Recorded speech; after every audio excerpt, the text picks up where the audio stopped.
With each passing second, 2 people die. By the time you finish this video, thousands would have passed. Some believe that dreaming is nature's way of preparing us for death, and that there's a neurochemical link between the two. Science has discovered that there is one molecule that may simulate these states of consciousness. Which means that this special compound may be the key to finally unlock the greatest mystery of all, human consciousness. When you do DMT, you go into that other place. Imagine being awake, but at the same time feeling that you're in a deep dream. I'm not talking about lucid dreaming where your body is asleep and your mind is awake. I'm talking about your dream switching into full-on dream mode. And if you crank up the dose, a near-death experience mode, all while being fully conscious. There's a molecule that can do that. Yeah, you know what I'm gonna say, mate.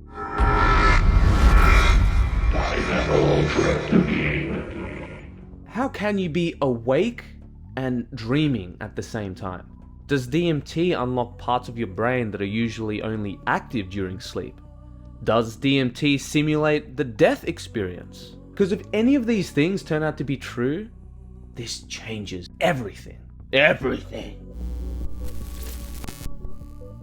So for those who are new here or have been living under a rock, DMT or dimethyltryptamine is one of the most potent psychedelic substances known to man. Often called the spirit molecule, it's naturally occurring in your body and other living things like plants. Indigenous cultures like the Shipibo tribe have been using DMT in ceremonies for centuries via ayahuasca. But now science is starting to catch up with what it actually does to your brain, which is changing how we understand how the mind works. What happens to the brain when you smoke DMT? Well, DMT is a classical, psychedelic, like LSD, psilocybin, mescaline.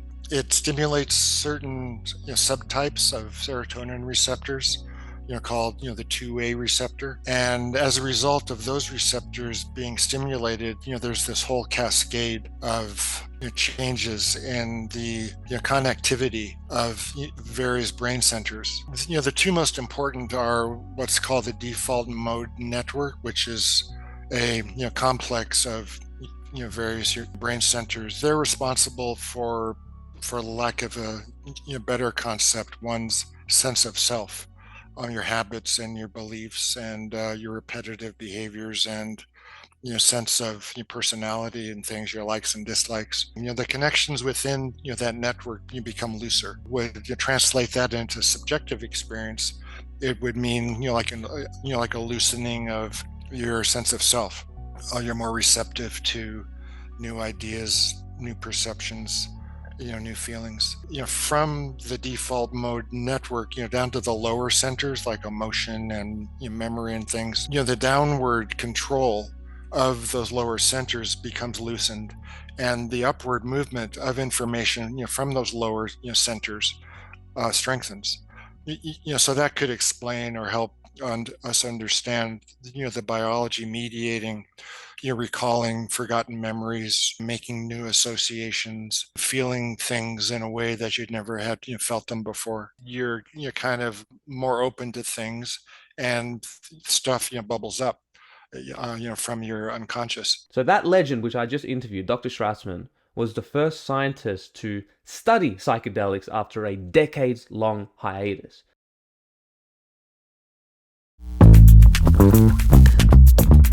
For a time, the mind was thought of as a black box you couldn't see inside of, which dominated philosophy and early psychology. The brain was thought of to be a series of isolated parts with specific functions. For example, early neuroscience focused heavily on localized functions in specific brain areas. Consciousness was not fully explored. Scientific methods focused on observable behaviors rather than subjective experiences. Then the scientific discovery of REM cycles, lucid dreaming, and the role of dreams in problem solving taught us that dreams were much more important than we originally thought. It showed that the mind can operate in sophisticated ways, even when disconnected from external stimuli. Carl Jung, for example, was a massive proponent of dream analysis, which he believed was a way in which our unconscious communicated to our conscious mind through symbolic language. They say that dreams are real only as long as they last. Couldn't you say the same thing about life? I had a friend once who told me that the worst mistake that you can make is to think that you are alive. when really you're asleep in life's waiting room. A landmark 2012 study used fMRI to observe brain activity under the influence of psilocybin, a psychedelic compound not too dissimilar to DMT. The study revealed that psilocybin decreases activity in the brain's default mode network and increases global brain connectivity. This supports the idea that consciousness is not confined to isolated brain regions, but involves a dynamic, interconnected network. Researchers from Imperial College London gave volunteers DMT and hooked them up to EEGs, which measured brain activity. So get this, they found that during the DMT peak experience, people's brainwaves shifted in ways that look a lot like REM sleep, the phase where you dream. They found that alpha waves dropped off and an increase of theta and delta waves. It's clear these people are completely immersed in their experience. It's like daydreaming, only far more vivid and immersive. Okay, this is cool, but why does this matter? I'll freaking tell you why. Carl Jung said dreams are expressions of the unconscious, which are almost invisible roots of our conscious thoughts. He said that dreams may sometimes announce certain situations long before they actually happen, as many crises in our lives have a long unconscious history. In other words, a lot of these crises that may happen in our life, whether it's heartbreak, drug addiction, depression, an accident perhaps, a financial crisis, self-sabotage, relationship sabotage, you name it, even a physical illness. All of these tend to have unconscious signs before they actually happen. The unconscious expresses itself in many ways, and dreams being one of them. Like, this isn't some magical fancy schmancy fortune telling. This is just a function of how the unconscious mind communicates with the conscious mind, which is not necessarily through rational, linear language. Now imagine being able to have access to our unconscious mind, but in a conscious state, to be dreaming wide awake and actually listening to the signs. Think about the implications. Think about the heartache it could save us from. A friend of mine had this psychedelic experience, and he had this surreal vision where he saw a dark, throbbing mass. Almost alive, but wrong somehow. It's twisting, writhing, like a chaotic beast that's feeding on everything around it. It's like this black, chaotic sphere, but that has these tentacles coming out of it. Now, get this, after he had this trip, he went to the doctor, and then he discovered that he had testicular cancer. So during this psychedelic trip, my friend's unconscious mind communicated to his conscious mind that, hey, you've actually got this dark parasitic entity inside of you, but this is the way I'm going to communicate with you, through symbolic dream language. Imagine how many tragedies we could prevent by being able to directly communicate with our unconscious. And psychedelics aren't the only exclusive way to do this. We can do this through hypnosis, deep meditation, dreaming states. Like, there's lots of altered states of consciousness which we can tap into in order to communicate with the unconscious. But I feel like DMT cranks the knob and really pushes where you can go in these altered states. And this is groundbreaking stuff. And yes, of course, this can be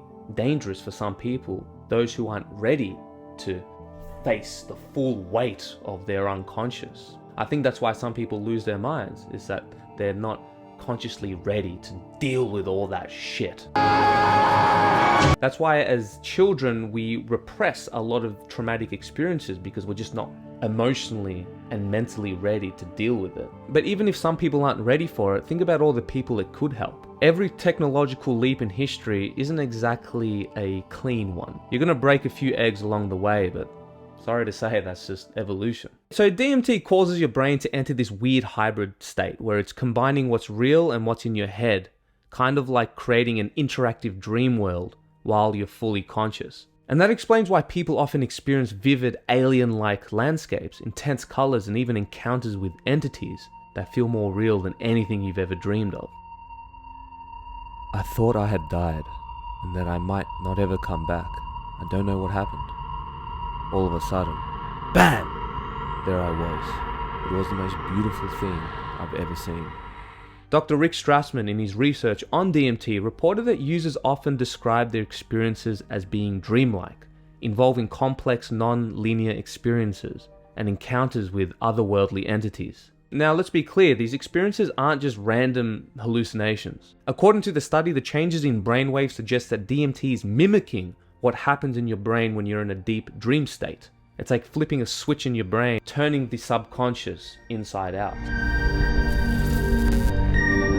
Imperial College London didn't just stop at the dreaming state. Oh, no, of course not. Imperial College London made a study comparing the similarities between people who've had a near-death experience, or NDE, and a peak DMT experience. Many people who take DMT describe their experiences as similar to those reported by people who have had NDEs. These include feelings of leaving the body, seeing bright lights, experiencing profound love or fear, and encountering deceased loved ones or spiritual entities. Some scientists believe that DMT is released at the time of death. This could explain why people feel like they're dying or transitioning to another realm when on DMT. This is still a hypothesis. We still don't know if the pineal gland releases huge doses of DMT as you have this near-death experience, but at least according to subjective reports, there seems to be a lot of overlapping. So it'll be interesting to know where the research goes. Dr. Robin Carhart Harris said that DMT is a remarkable tool that can enable us to study and thus better understand the psychology and biology of dying. This could mean that both NDEs and DMT both share the same neuroscientific basis. Who knows, maybe that's why they call it the spirit molecule. Now, that being said, it is important to note that many DMT experiences do have this unearthly characteristic that a lot of NDEs don't, so it really depends on the emotional and physical context of the individual. However, there still is a lot of overlapping between these two experiences. Maybe it is. Could you imagine if DMT was actually a portal to the afterlife or to the death experience, whatever you want to call it? Now, I don't think this is some crazy hallucination to scoff at. This could mean massive implications of the study of human consciousness and where we go from here. Now, I know what you're going to ask. How can DMT simulate both the dreaming state and the dying state? Aren't these two very different things? Mate, this is where things get very interesting. Let me ask you a question. What is falling asleep really? Is it fair to say that your conscious mind going offline and entering this dreaming abyss of the unconscious mind, kind of like a mini death in a way? I mean, your sense of self just dissolves and you go into this alien world a lot of times. From the lens of altered consciousness and ego dissolution, dreaming and dying are of the same fundamental nature, just different in degrees. To borrow from the Kabbalion, it's like hot and cold. There is only heat energy and lack thereof, and different degrees of it. Perhaps consciousness and dying, dreaming is the same thing. So it's like dreaming is like a lukewarm tea, and death is like a scalding, boiling hot tea. We all know that psychedelics dissolve the boundaries of your ego, which is your sense of self, right? Dreaming is a form of ego dissolution, whereas dying is a more intense ego dissolution. It's like a level 2 DMT experience versus a level 5 DMT experience. It's all DMT, just different intensities which can change the quality of your experience. But the underlying nature of it is still the same. In dreams, the ego becomes more loosey-goosey, right? And our sense of self often blends into the imaginative landscape, allowing for surreal, symbolic experiences. In the process of dying, the ego may dissolve more completely, leading to a sense of unity with the universe or a separation from the physical body. Brain activity during REM sleep, the dreaming state, and near-death experiences both involve reduced activity in the default mode network. DMT, which induces both dreamlike and death-like states, acts on these same neural pathways. Death and dreaming are experiences on the spectrum of consciousness. Both are points on the continuum. This suggests that consciousness is beyond the self, meaning that death could be just another transition, perhaps to a different plane of existence. As Einstein said, energy cannot be created or destroyed, only transformed. All the mystics in history intuited that there is something beyond death. Maybe this is what DMT and these altered states of consciousness is tapping us into. Maybe every time you close your eyelids and dive into the dreaming world, it's actually nature training you for the eventual death transition. What's also possible is that life itself, that whatever the fuck life is, and especially whatever the fuck intelligent life is not understood. What consciousness is not understood. And this idea that things can only exist in this realm, that's not proven. What does this all mean? Is this just pseudo-scientific jibber-jabber? that makes no goddamn sense? Or is there something to this? Because if any of what we've been talking about is even close to true, this means that the potential of further exploring the nature of consciousness, therefore reality, is huge. Especially if we can hijack the brain into a dream-like state, which gives us access to older parts of the brain, the unconscious mind.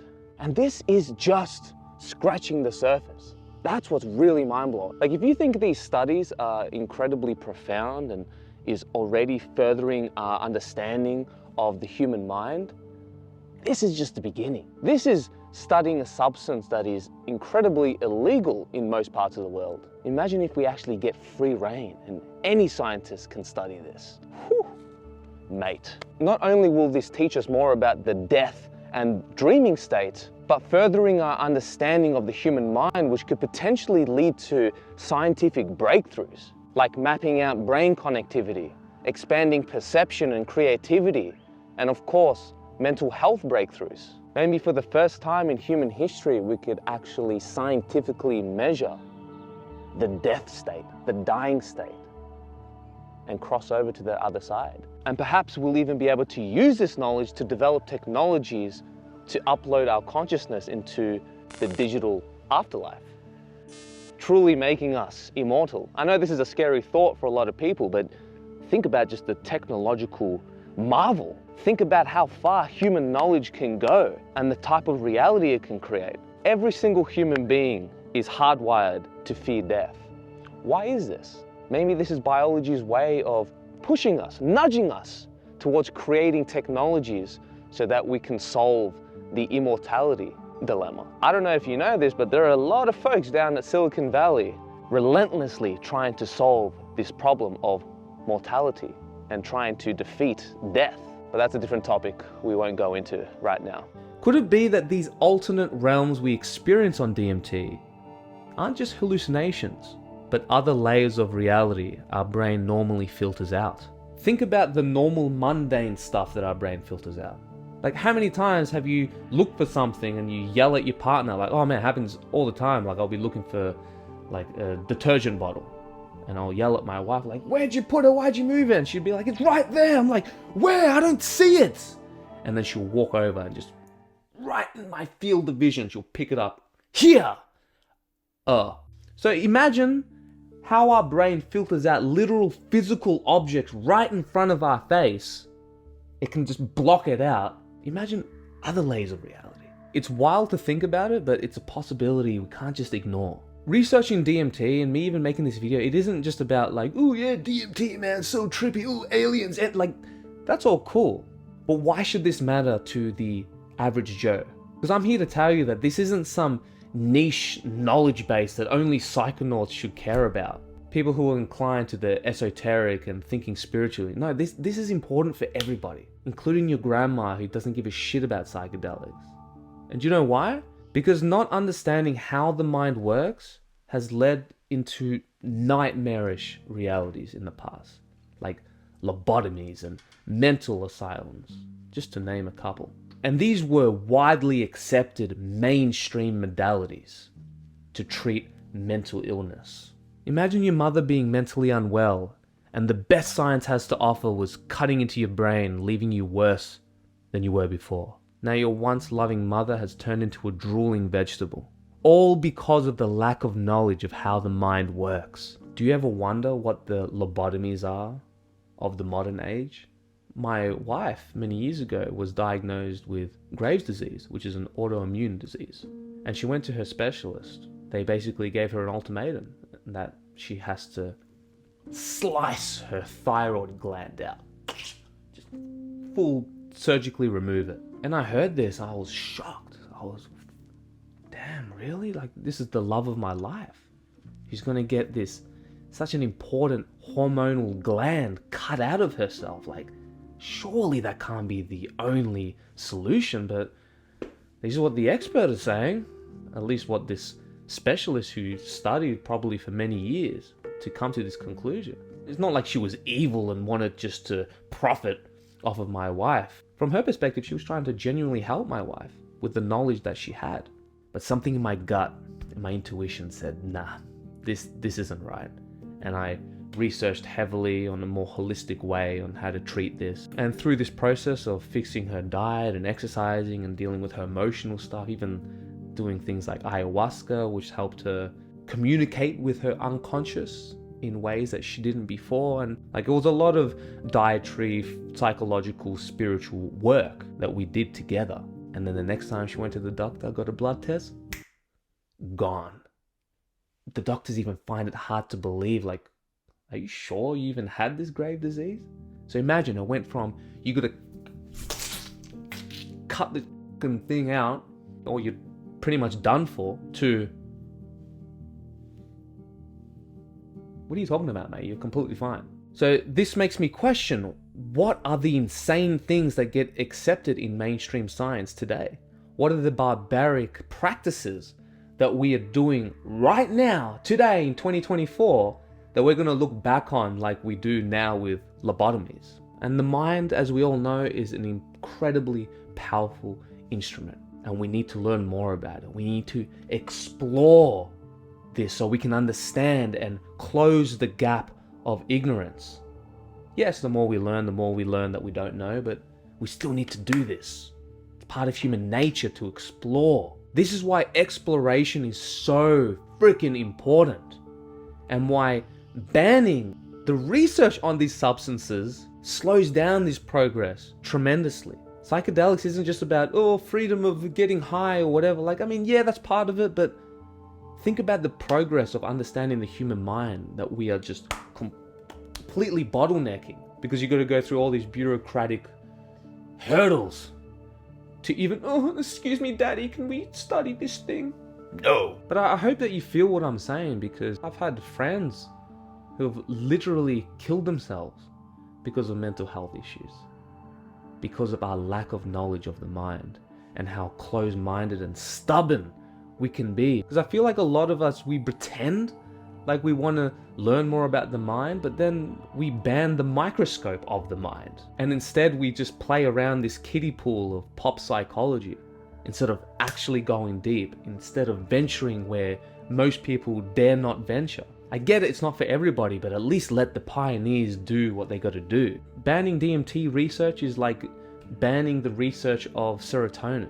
The fact that DMT is still illegal, like there isn't even a word for it. It's like banning the microscope. Stan Grof put it beautifully. Psychedelics, used responsibly and with proper caution, would be for psychiatry what the microscope is for biology, and medicine or the telescope is for astronomy. DMT may help us make giant leaps in understanding how our mind works, closing the gap of ignorance, which may be damaging our mental health more than it's helping. And as a bonus, it might even help us understand the nature of consciousness and death itself.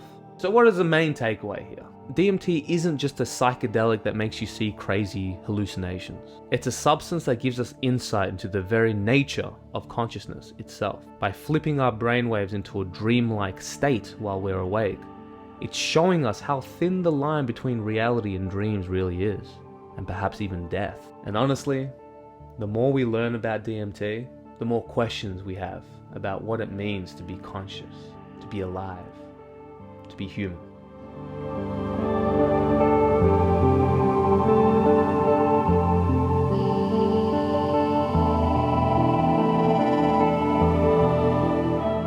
If you want to know more about the strange DMT phenomenon known as autonomous entities, you have to check out this video.